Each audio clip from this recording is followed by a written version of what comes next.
सांगली जिल्ह्यात सुरू आहे, जे रोज जे वर्षाची सुरुवात झालेल्या पहिल्या दिवसापासून आज 6 महिने होत आले आणि ह्या 6 महिन्यात जी खुनाची आकडेवारी आहे तुमच्या सगळ्यांच्या पुढे आहे।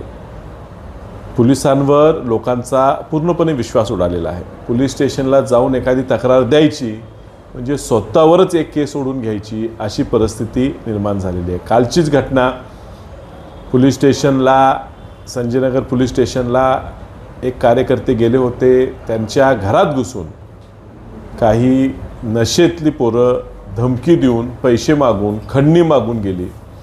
त्याच्या विरोधात पूर्ण गल्ली एकत्र येऊन पोलीस स्टेशनला 100 लोक गेल्यावर त्यांना सांगण्यात आलं की तुमची तक्रार घेतली तर मला त्यांचीही तक्रार घ्यायला लागेल।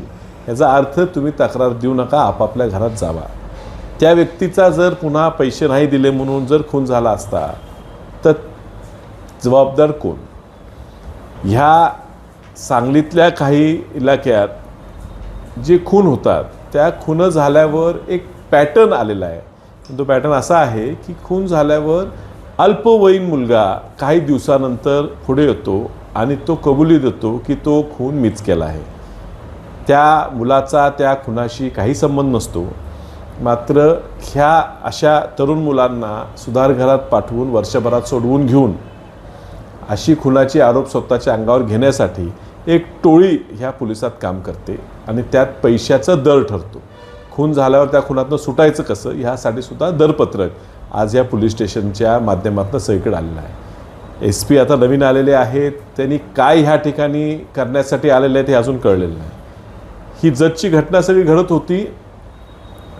जतला हा जो निलेश गर्दे नावाचा वॉन्टेड क्रिमिनल आहे किंवा जामीनवर सुटलेला क्रिमिनल आहे, तो तडीपार आहे, त्याला सांगलीत येता येत नाही, मात्र तो सांगलीत येतो, धमक्या देतो, वेगवेगळ्या प्रकारच्या खुनात त्याचं नाव आहे।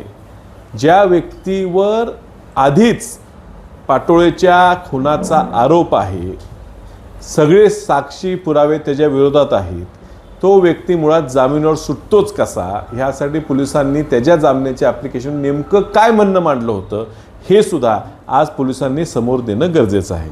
आणि हा सुटलेला व्यक्ती पुन्हा खंडणीसाठी व्यवसाय चाललेला आहे, हमालीचा व्यवसाय असेल, चांगला व्यवसाय चालला आहे म्हणून त्या ठिकाणी त्यांनी पैसे मागितले, पैसे दिले नाहीत आणि त्याच्यावर तक्रार केली। म्हणून तक्रारी करायला का आला म्हणून मार्केट कमिटीचे माजी संचालक त्यांना दम दिला गेला। त्यांच्या घरी जाऊन त्यांचा नातू जो आत्ता मारुती बनगर जो मार्केट कमिटीचा संचालक आहे त्याच्या मुलाला 13-14 वर्षाच्या मुलाला गोळी घालण्यात आली आणि ही घालण्यात आल्यावर तो आजही आरोपी ह्यांना सापडलेला नाही।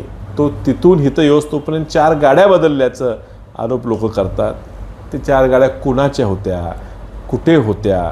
तो मोबाईलवर बोलत आला, घर हुडकत आला, त्याला ह्या घराचा पत्ता कुणी दिला?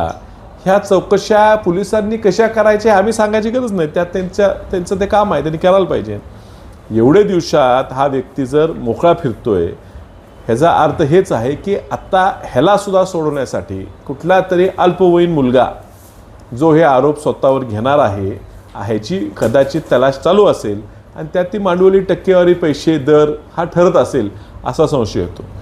ही आणि एक घटना परवा दिवशीची कवटेपिरांला एका महिलेला गाडी उडवून गेली, त्या महिलेचा मृत्यू झाला, तिचा नवरा पॅरालिसिसने ग्रस्त आहे, मुलं नोकरीला नाही आहेत।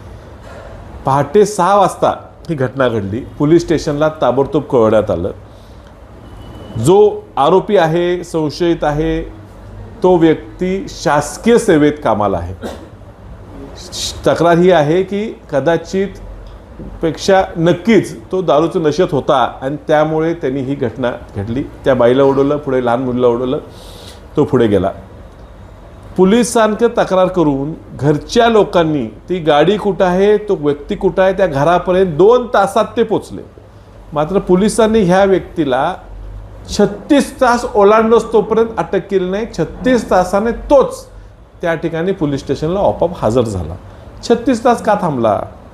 नशेत होता हे रेकॉर्डला येईन, टेस्ट होईल म्हणून का? बरं 36 तासाने आला तरी त्या व्यक्तीची ब्लड टेस्ट घेण्यात आली नाही. 36 तासाने काय झाला, काहीतरी अंश मिळाले असते, तपास घेण्यात आलेला नाही. संशय विषय काय? म्हातारे मिळालं दुःख नाही, ॲक्सिडेंट होतो, घडतो, कोणाकडनं पण घडतो.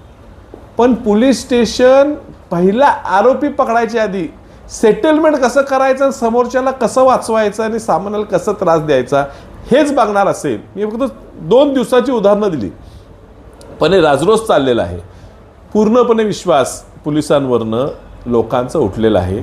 ही सगळी इथं घटना घडत असताना SP साहेबांच्या अंडर असलेले 2 DYSP सुव्यवस्था कायदा सांभाळायच्या ऐवजी हे नागेवाडी आणि भाकोचीवाडी म्हणजे भाग्यनगर ह्या ठिकाणी तैनात होते. त्यांची जबाबदारी होती की जे बिचारे शेतकरी आहेत, ज्यांच्या हक्काच्या मालकीच्या जमिनी त्यांना अजून शासनाच्या शक्तिपीठाला द्यायचे का नाहीत ह्याचा अजून निर्णय घेतलेला नाही, त्या ठिकाणी ह्या पोलिसांची यंत्रणा वापरून त्या शेतकऱ्यांना बळजबरीनं थांबवून त्यांची मोजणी घेऊन त्यांची जमीन बळकवण्यासाठी हा प्रयत्न त्या ठिकाणी करण्यासाठी 2 DYSP आणि त्यांच्याबरोबर मोठ्या प्रमाणात पोलीस फाटा हा शेतकऱ्यांच्या जमिनी बळकवण्यासाठी त्या ठिकाणी पाठवलेला होता. नेमकं मुख्यमंत्री आज ह्या न्यायव्यवस्थेला जबाबदार आहेत. मुख्यमंत्र्यांनी नेमकं ह्या ठिकाणी सुप्रिंटेंडेंट ऑफ पोलीस ह्यांना का पाठवलेलं आहे, काय जबाबदारी दिलेली आहे? येणाऱ्या निवडणुकीत मदत व्हावी म्हणून, शक्तिपीठाच्या जमिनी शेतकऱ्यांच्या स्वस्त भावात घ्यायच्या म्हणून, का खरंच ह्या ठिकाणी होणाऱ्या खून, दरोडे, खंडण्या ह्या थांबाव्यात म्हणून? हे सुद्धा उत्तर आज स्वतः मुख्यमंत्र्यांना द्यावं लागणार आहे. पालकमंत्र्यांबद्दल माझ्या मनात प्रचंड आदर आहे, ह्यात काही शंका नाही. पण पालकमंत्र्यांना सांगली जिल्ह्याच्या काहीतरी विकास होण्यापेक्षा भाजपचा विकास कसा होईल ह्यात खूप वेळ द्यायचा वाटतो. माझा प्रायमरिक प्रयत्न असतो, मी प्रत्येक वेळेस सांगतो, मी राजकारण आणणार नाही, मी तुमच्या बैठकीला येतो, इतर आमदार नाही भाजपचे नाही आले तरी मी त्या